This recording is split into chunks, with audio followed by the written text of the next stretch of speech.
This is HSBC Global Viewpoint, your window into the thinking, trends and issues shaping global banking and markets. Join us as we hear from industry leaders and HSBC experts on the latest insights and opportunities for your business. Thank you for listening. You're listening to the HSBC Global Research Macro Viewpoint, our weekly review of the key reports from our team of economists and strategists across the globe. Coming up on today's podcast, we assess the outlook for US policy as the Federal Reserve paves the way for a likely rate rise in March, even as global market volatility continues to surge. We consider whether arguments for imposing price controls to help tame inflation stack up. And we find out why the push for net zero could throw a potential lifeline to nuclear energy. This podcast was recorded on Thursday, the 27th of January, 2022. Our full disclosures and disclaimers can be found in the link attached to this podcast. Hello, I'm Piers Butler.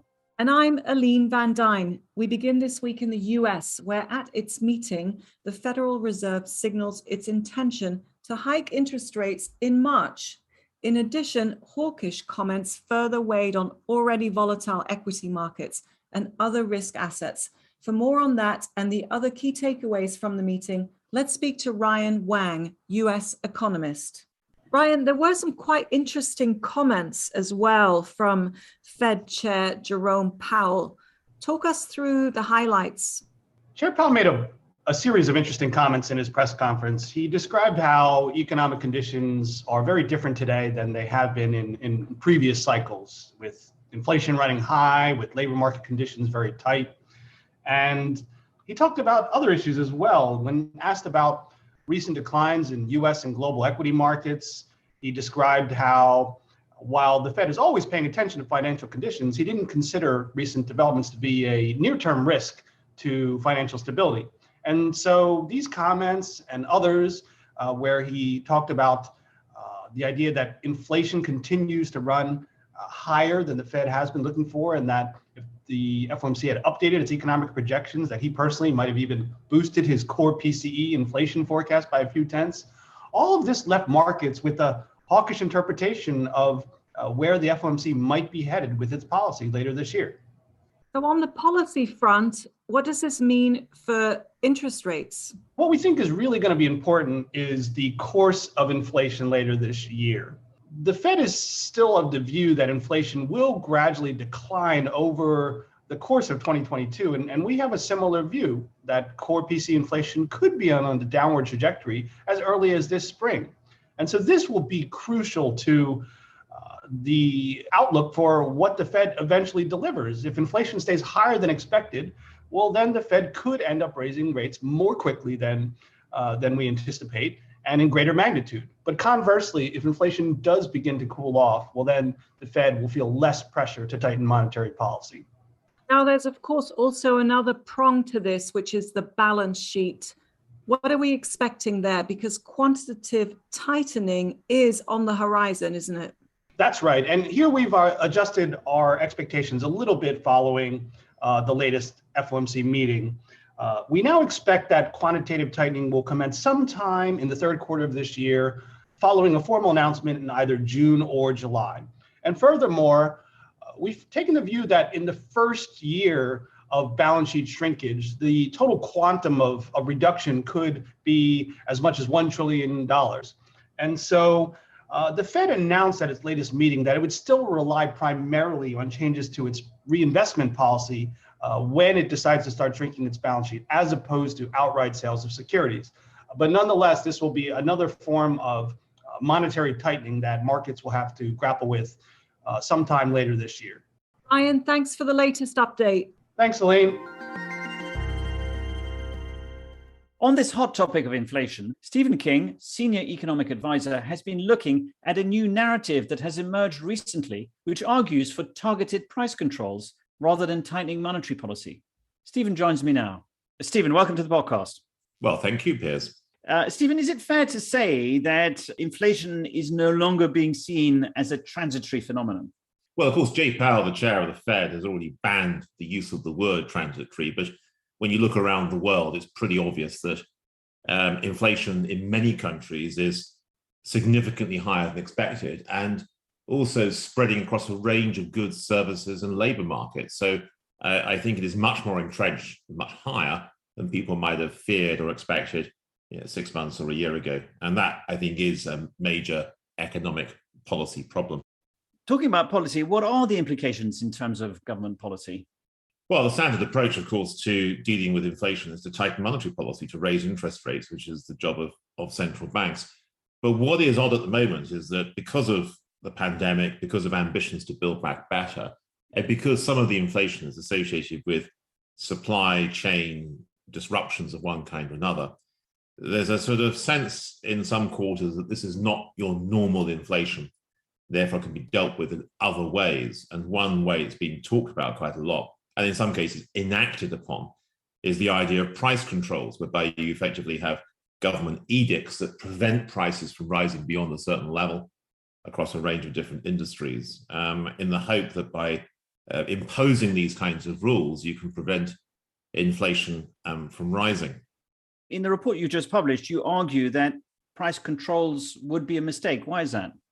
Well, the evidence in favor of them is not really that compelling. And the first point to note is that some people have said, well, inflation has picked up in the US in particular, and it's also been correlated with a big increase in profits. So it follows that it's greedy companies taking advantage of the pandemic to push through price increases that are basically unfair on consumers. And from a political point of view, you can see why this narrative might have some attractions. The problem, of course, is that the profit share in US GDP has been rising for a good 2 decades or so, and most of that time has been associated with inflation that's been too low rather than too high. To suddenly suggest that big increases in profits are associated with price increases seems to be at variance with history. Second thing that's worth noting is that when you break down US profits by sector, the sectors which have seen the biggest increases in profits over the last 2 years are often the sectors which have seen the smallest increases in prices. So when you actually look at this in some more detail, it's quite difficult to see the connection in a sort of underlying sense between profits and price increases. And of course, the reality is that some of this inflation that we're seeing is a global, it's a worldwide phenomenon. If you think about energy prices, for example, if you were to try to impose price controls on energy suppliers in one particular country, well, you can impose a price ceiling on them, but that simply means they can't pass on the wholesale price to their customers, which in turn means that they're likely to go bust. So you replace one problem, namely inflation, with another problem, namely business failures of one kind or another. So for all these reasons, price controls seem like a pretty bad idea. And as is often the case, there are lessons to be learned from history. Yeah, so some people seize upon the sort of end of World War II and its immediate aftermath and say, well, there were price controls then, so they worked then. What's the problem today? Well, the problem today really is President Nixon, because he imposed price controls back in 1971. There was a strong, firm belief at the time that inflation could be tackled through a combination of price controls and wage controls. And there was a price commission, a wage commission set up to try to control all of this. And all that happened, of course, was that markets were unable to work because prices couldn't move relatively, which meant, of course, there was a misallocation of resources and activity was lower than you'd otherwise likely to be. And of course, the fundamental problem, which was excessively loose monetary policy, was not dealt with. So you ended up with overly loose monetary policy, price controls, and it helped to pave the way to stagflation, like a combination of too high inflation and too little activity. And I think the danger today is that if you simply say you need price controls because monetary policy isn't going to work or it's not appropriate, you're likely to end up with the same kinds of risks. So inflation doesn't easily go away. And at the same time, you just disrupt your supply chains even further. So at the end of the day, I think that price controls, frankly, are a really bad idea. Stephen, that's very clear. Thank you for joining us. Thank you. And we finish this week in the energy sector and the debate about how the world can meet growing demand whilst cutting emissions. Two of our energy analysts, Tarek Solomon and Adam Dickens, have been looking at the divisive issue of nuclear energy and the role it may play in the transition to a net zero carbon economy. They join me now. Tarek, why is nuclear in focus now? Well, the recent focus, particularly in developed markets, has been driven by the climate debate and whether we need more nuclear to be part of a net zero emissions solution. It's not a yes/no answer, but there's some obvious attributes that nuclear has that lend itself to playing a role. It's large-scale baseload electricity generation using a proven technology, and it's low carbon. And nuclear is meaningful today. It generates about 10% of global electricity, more than wind and solar combined in 2020. But it's had a checkered history, and global capacity has stalled in the last decade. It almost needs to, as a result, reinvent itself. And the IEA think that capacity needs to double between now and 2050. So it's not a silver bullet, and getting to net zero will be difficult if we don't deploy more or we shut down what we have. And in our view, that doesn't give nuclear a clear path, but we think it needs to play to its strengths and address some of its key weaknesses. You mentioned the checkered history. What are some of the issues that nuclear has to overcome to become an energy choice? Well, I think the first thing to say is no energy choice is perfect. There often are as many pros as there are cons, but in the case of nuclear, some of these are quite specific. There's a perception problem. It's a polarizing energy choice.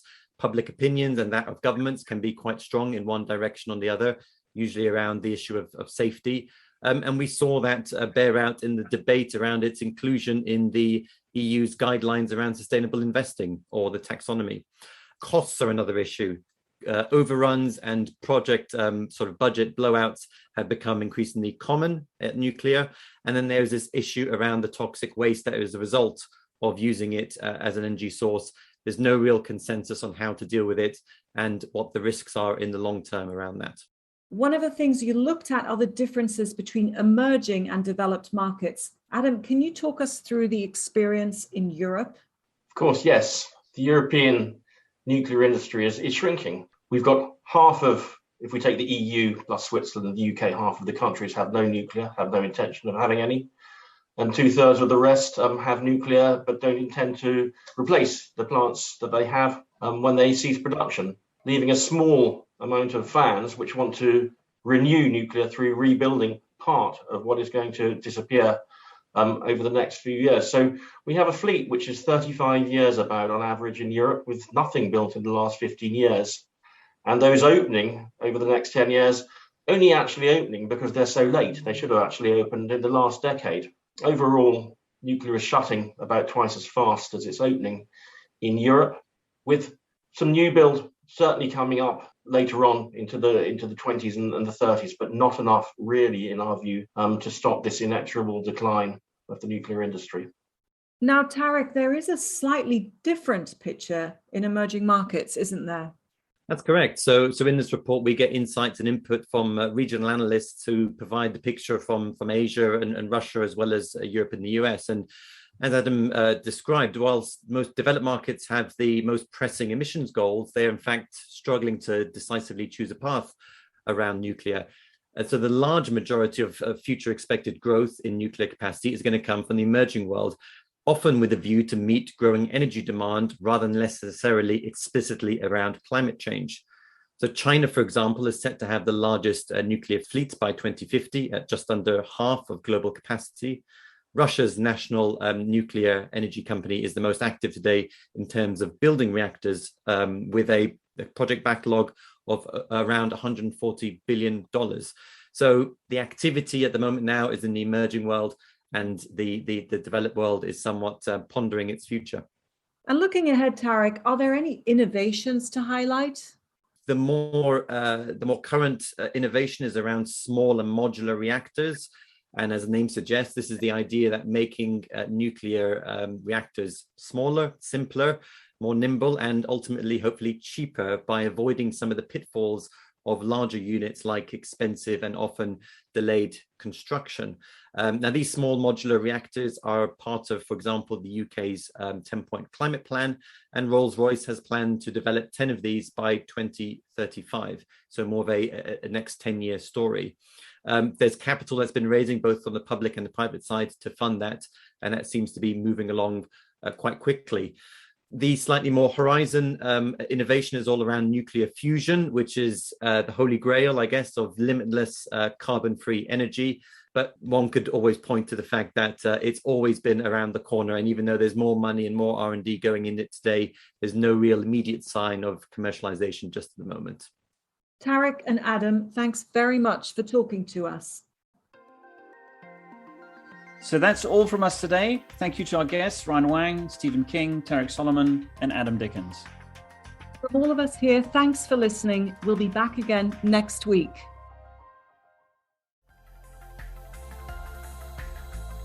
Thank you for listening today. This has been HSBC Global Viewpoint, Banking and Markets. For more information about anything you heard in this podcast, or to learn about HSBC's global services and offerings, please visit gbm.hsbc.com.